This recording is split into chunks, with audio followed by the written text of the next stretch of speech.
शांति।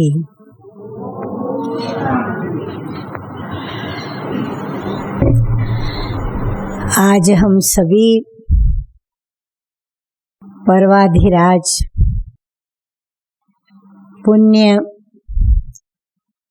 सिखलाने वाले, पुण्य कराने वाला और पुण्यशाली बनाने के लिए यह जो पुण्य पर्व आता है पर्युषण,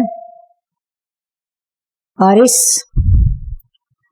पर्युषण के अंदर हम सभी का ध्यान जो है केंद्रित होता है अपनी आध्यात्मिक उन्नति की ओर। वैसे तो अपनी जीवन जन्म से लेकर मृत्यु के बीच के काल में जो समय बीतता है जिसे हम जीवन कहते हैं,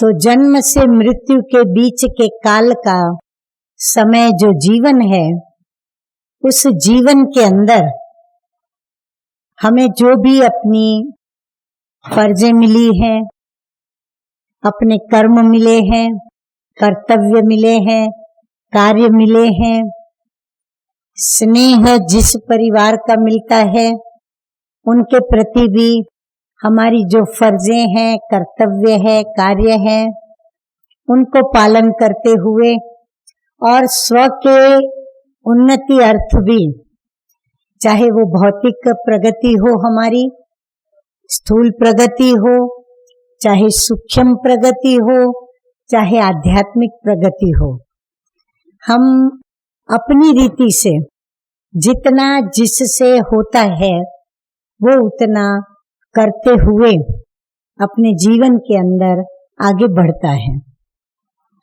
हम सभी यह भी जानते हैं कि जीवन के अंदर कर्मों का बड़ा महत्व है।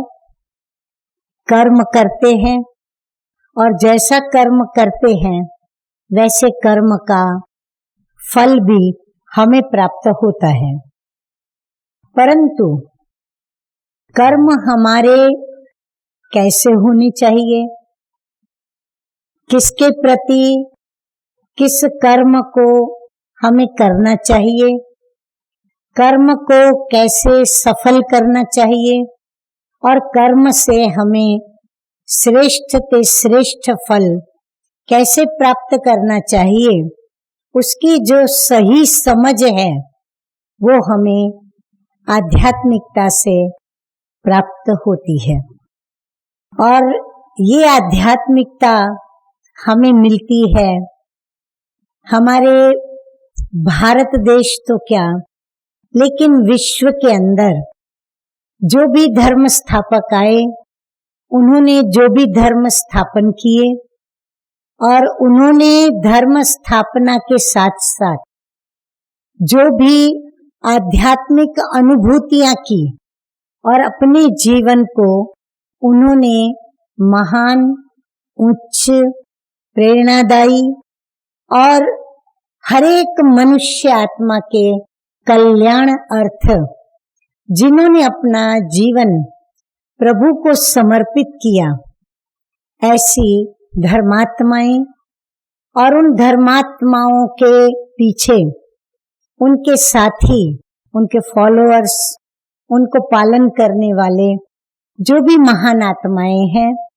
जो हमें अपने प्रवचनों के द्वारा, सत्संग के द्वारा या शास्त्रों के द्वारा या पुस्तकों के द्वारा हमारे तक पहुंचाते हैं।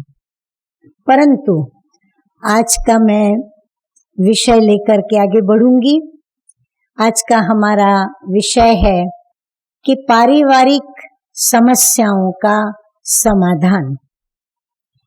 मेरे ख्याल से यहाँ जो भी बैठे हैं, किसी के भी परिवार में कोई भी समस्या न हो, ऐसा मैं समझती हूँ कि कोई नहीं बैठा होगा।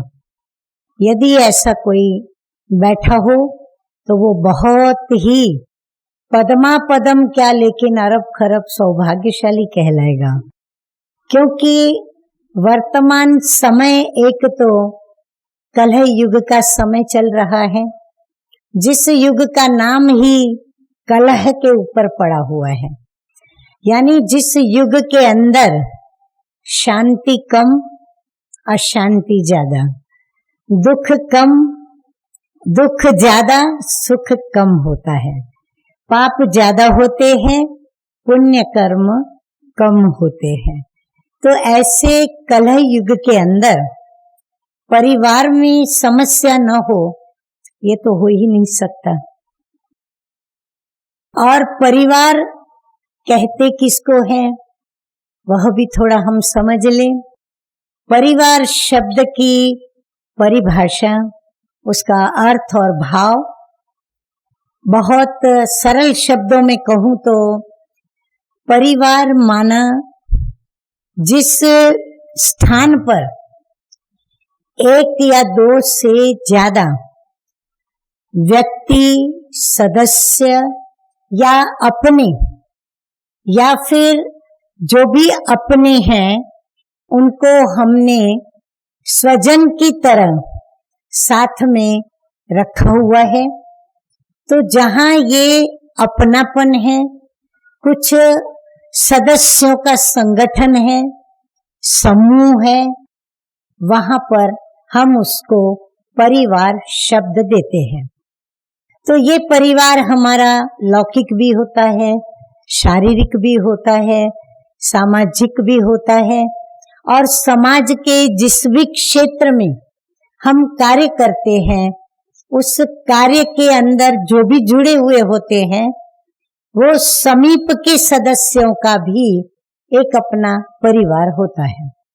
लौकिक में शारीरिक या संसारी परिवार कहें तो जैसे माता पिता, बच्चे, चाचा मामा, नाना नानी सब होते हैं, परंतु परिवार जिसमें माता पिता और बच्चे, भाई और बहन, ये एक छोटा परिवार होता है। फिर धीरे धीरे उस परिवार के अंदर वृद्धि होती जाती है, वो आप सभी जानते हैं, इसीलिए मैं उसका वर्णन नहीं करूंगी। इस प्रकार परिवार बढ़ता जाता है, बढ़ता जाता है। अब जो जिस भी व्यवसायिक क्षेत्र में होते हैं उनके अंडर भी या उनके साथ में जो भी कार्य करने वाले कार्यकर्ताएं हैं, चाहे वो किसी भी पोस्ट पर हो, पद पर हो, वह भी एक छोटा सा जैसे परिवार ही माना जाता है। उसी प्रकार हम जहाँ रहते हैं, जिस सोसाइटी में हम रहते हैं, उस सोसाइटी के भी जितने सदस्य होते हैं वह भी जैसे एक परिवार की तरह है। अब इस प्रकार परिवार को देखा जाए तो हरेक अपनी अपनी रीति से अपने अपने क्षेत्र में, अपनी अपनी एरिया में एक छोटा सा परिवार बनाकर, समझकर या उसको परिवार मान करके और अपने कार्य को करते हुए आगे बढ़ते हैं। परंतु आज हम यहाँ बात करेंगे अपने परिवार की। अपना परिवार माना जो हमारा लौकिक सांसारिक परिवार है, जिसमें माता पिता, भाई बहन, बहन तो शादी करके ससुराल चली जाती है, परंतु फिर भी ससुराल जाने के पश्चात भी उनके सामने भी कई समस्याएं उपस्थित होती हैं, जो समस्याएं माता पिता को आकर के सुनाती हैं। यदि ना भी सुनाएं तो उसके दुख दर्द से माता पिता जुड़े हुए होते हैं। फिर घर में जो पुत्र संतान होता है, उसकी शादी होती है, उसकी पत्नी होती है, उनके बच्चे होते हैं, तो पोतरे दोतरे या दोहित्र दोहित्रियां, ये जो भी होते हैं वो भी सभी जुड़े हुए होते हैं उस परिवार के जो मुख्य होते हैं। मुख्य जो पहले माता पिता के रूप में, फिर दादा दादी और नाना नानी के रूप में, वो भी जुड़े हुए होते हैं। तो ये जो ब्लड कनेक्शन के जो सदस्य हैं, जिनका एक समूह है, संगठन है, उनके जो भी सुख दुख है वो उनसे जुड़े हुए होते हैं। अब समस्याएं कहाँ आती हैं, तो हम वर्तमान की 2-3 समस्याओं को उठाएंगे। पहले वर्तमान समय, एक तो ऐसा समय इलेक्ट्रॉनिक युग चल रहा है और इस इलेक्ट्रॉनिक युग में विज्ञान के इतने साधन आज मनुष्य के चरणों में विज्ञान ने रख दिए हैं, जो मनुष्य उनसे प्रभावित होकर, उनसे आकर्षित होकर के और उन्हीं साधनों से, जैसे कोई खिलौने से खेलता है, मनोरंजन लेता है और उस खिलौनों में आनंद को उठाता रहता है, ऐसे वर्तमान समय विज्ञान से सभी अपना अपना फायदा भी उठा रहे हैं, आनंद भी ले रहे हैं, परंतु साथ साथ उसमें गुप्त रूप में, अदृश्य रूप में जो दुख है, जो अशांति है, उसको वो यथार्थ रीति से जानता नहीं, पहचानता नहीं या महसूस नहीं करता। यदि वो जानता है, पहचानता है, महसूस भी करता है, तो उसके अंदर वो सामर्थ्य नहीं कि वो अपनी शक्तियों का जोर लगा करके और अपनी समर्थता के साथ उन परिस्थितियों को वो पार करे, उनके ऊपर वो विजयी बने और उन साधनों का ऐसा उपयोग करे कि वो साधन उसके लिए दुखदायी न बने या अशांति करने वाला न बने।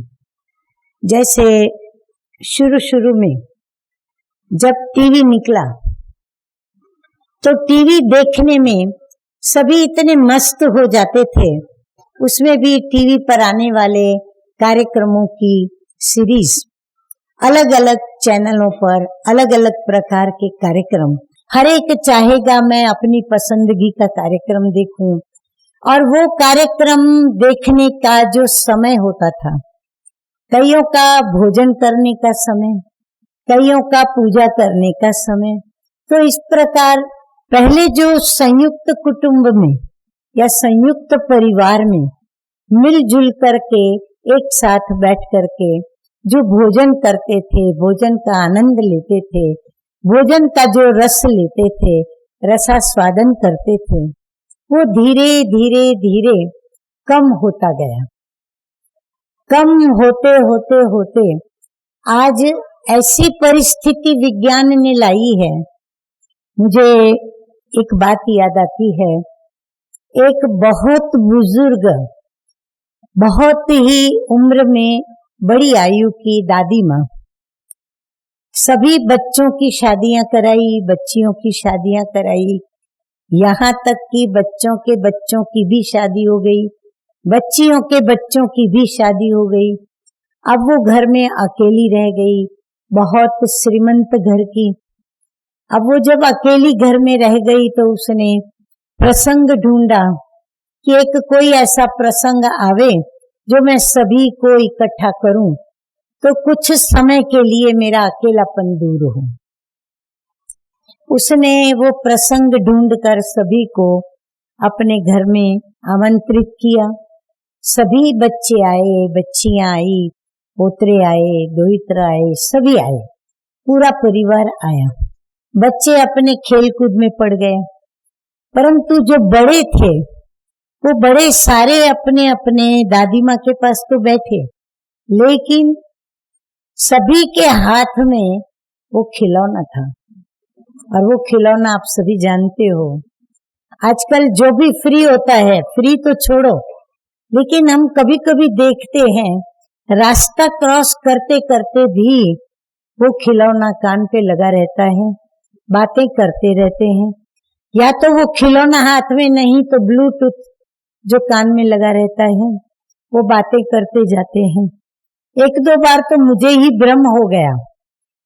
एक बहन और एक भाई के कान में जब ब्लूटूथ था तो उनको आदत थी बातें करते करते विथ एक्शन बातें करना। वो एक्शन करते जावे, चेहरे के हाव भाव बताते जावे। तो मुझे ये भूल गया कि ये ब्लूटूथ उसके कान में होगा और ये शायद फोन पर किसी से वार्तालाप कर रहा है। मुझे लगा कि ये देखो इतना अच्छा आदमी, क्या इसके ऊपर मुसीबत ऐसी आई जो बेचारा डिप्रेशन में ऐसे बोलता जा रहा है रास्ते पर। फिर मेरा ध्यान जब कार उनसे नजदीक आई तो देखा उसके कान में ब्लूटूथ था। फिर मुझे अचानक स्ट्राइक हुआ कि अरे ये तो फोन पर बातें कर रहा है। कई बार घरों में भी इस ब्लूटूथ के कारण या मोबाइल में बातचीत होती है तो बहुत मिसअंडरस्टैंडिंग होती है। बातें करने वाला पीछे बात कर रहा है, हमें लगता है कि वो हमें कुछ जवाब दे रहा है और हमको उनको कुछ जवाब देना है। और ऐसे ही एक बहन को भी देखा तो अंदर में यही आया कि शायद ये बिचारी के ऊपर बहुत चिंताएं कोई ऐसी आ गई जो ये बिचारी संतुलन अपना गंवा बैठी है। लेकिन बाद में ख्याल आया कि संतुलन नहीं गंवाया है, लेकिन ये संतुलित हुई है विज्ञान और अपनी कर्णों की एकाग्रता के बीच में। सभी वो दादी नानी के पास अपना वो खिलौना लेके बैठ गए, हर एक अपने खिलौने के साथ खेलने लग गया। कोई फेसबुक पर, कोई व्हाट्सएप पर, कोई ट्विटर पर, कोई क्या, कोई ईमेल देख रहा है। सब हर एक अपने अपने खिलौने में व्यस्त हो गया। दादी बेचारी सबके मुंह ही देखती रह गई कि मैंने क्यों बुलाया इन लोगों को। मैंने इन लोगों को बुलाया कि आएंगे मेरे साथ, कुछ दुख सुख की दो बातें करेंगे, कुछ पुरानी यादें निकलेंगी, कुछ पुरानी बचपन की बातें निकलेंगी, कुछ मुझे भी आनंद आएगा, कुछ उन्हें भी आनंद आएगा। लेकिन अभी तो आनंद की परिभाषा भी बदल चुकी है। वो पारिवारिक आनंद जो असली आनंद है, वो असलियत को सभी भूल चुके हैं।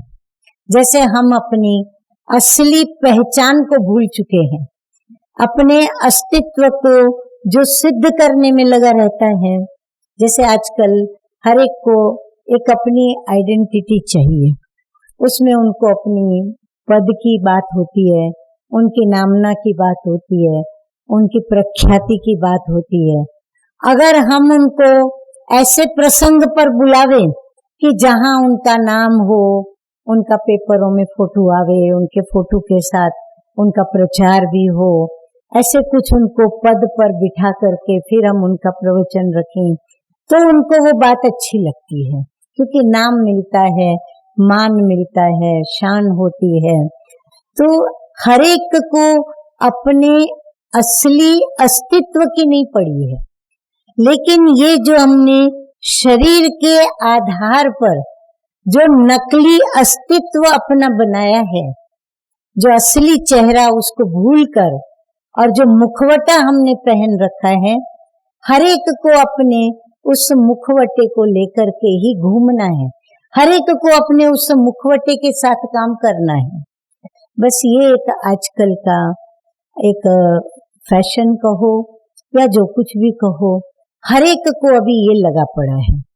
तो पारिवारिक आनंद इसमें खो गया है।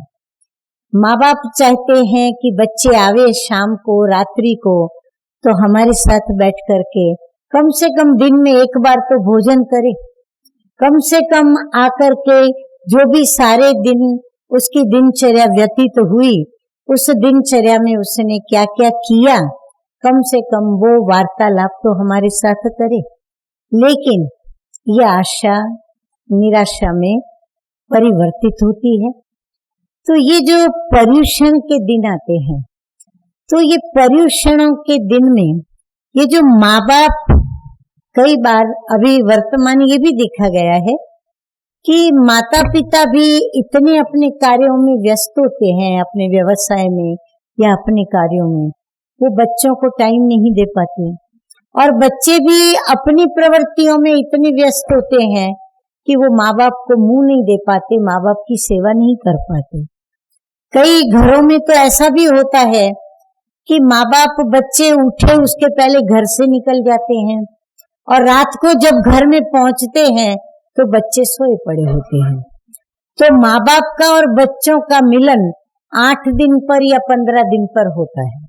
और जब मिलन होता है, यदि वो पिताजी नामी ग्रामी है, बहुत ही अपने व्यवसाय में उसने नाम कमाया है, या फिर वो किसी ऊंचे पद पर है, चाहे कोई भी क्षेत्र हो, राजकीय क्षेत्र हो, शासन का क्षेत्र हो या शिक्षा का क्षेत्र हो, परंतु वो उस क्षेत्र में यदि कोई उच्च पोस्ट पर है तो फिर उनके मीटिंग के कार्यक्रम चलते रहते हैं, उसमें उनको फुर्सत नहीं मिलती, उसके कार्य रहते हैं, उसमें उनको टाइम नहीं मिलता। तो बच्चे माँ बाप के प्यार के लिए तरसते रहते और माँ बाप अपने बच्चों के प्यार के लिए तरसते रहते। दोनों तरफ एक जैसी प्यास बनी रहती है। हम ये कभी भी गलती न करें कि बच्चों को ही माता पिता का प्यार चाहिए, परंतु नहीं, माँ बाप को भी बच्चों के प्यार की उतनी ही आवश्यकता होती है। शायद बच्चों से भी ज्यादा माँ बापों की बच्चों में अपेक्षाएं होती है, और ये अपेक्षाओं की जब उपेक्षा होती है तो फिर माँ बाप बहुत दुखी होते हैं। और हमारी भारतीय संस्कृति यही कहती है कि हमने यदि माता पिता की दुआएं ली, माता पिता को राजी किया, माता पिता की सेवा की, तो हमने प्रभु की सेवा की। अगर हम माता पिता को दुख देते हैं तो हम जगत के अंदर सबसे बड़े पापी माने जाते हैं। परंतु आजकल हमारी भारतीय संस्कृति और हमारी भारतीय संस्कृति के जो भी हमारे मुख्य धर्म हैं, उन धर्म के जो भी मुख्य सिद्धांत, शिक्षाएं, प्रेरणाएं, या जो भी हमें हमारे धर्म स्थापकों ने, धर्म गुरुओं ने या हमारे बुजुर्गों ने हमें जो भी उच्च शिक्षाएं भारतीय संस्कृति की दी है, हम उन संस्कृतियों से बिल्कुल वंचित होकर के और विपरीत दिशा में जा रहे हैं। हमें पश्चिम की संस्कृति अपनी ओर आकर्षित करती जा रही है, और पश्चिम की संस्कृति को वंडर है, हमारी भारतीय संस्कृति आकर्षित कर रही है। वो हमारे भारत में आ रहे हैं। हमारी भारतीय संस्कृति के नियम, मर्यादाएं, कायदे, सिद्धांत, मेडिटेशन, हमारी आध्यात्मिक बातें, हमारी आध्यात्मिकता के गुह्य रहस्य, हमारी सिद्धियों की प्राप्ति के जो भी महान धर्मात्माएं हैं, जो भी महान साधु संत या जो भी बड़े बड़े हैं, उनसे कुछ पाने के लिए वो हमारी तरफ आ रहे हैं, और हम अपनी संस्कृति की इतनी उच्चता को छोड़ के, इतनी भव्यता को छोड़ के, इतनी दिव्यता को छोड़ के, इतनी महानता को छोड़कर हम आंखें बंद करके पश्चिम की संस्कृति के पीछे भाग रहे हैं।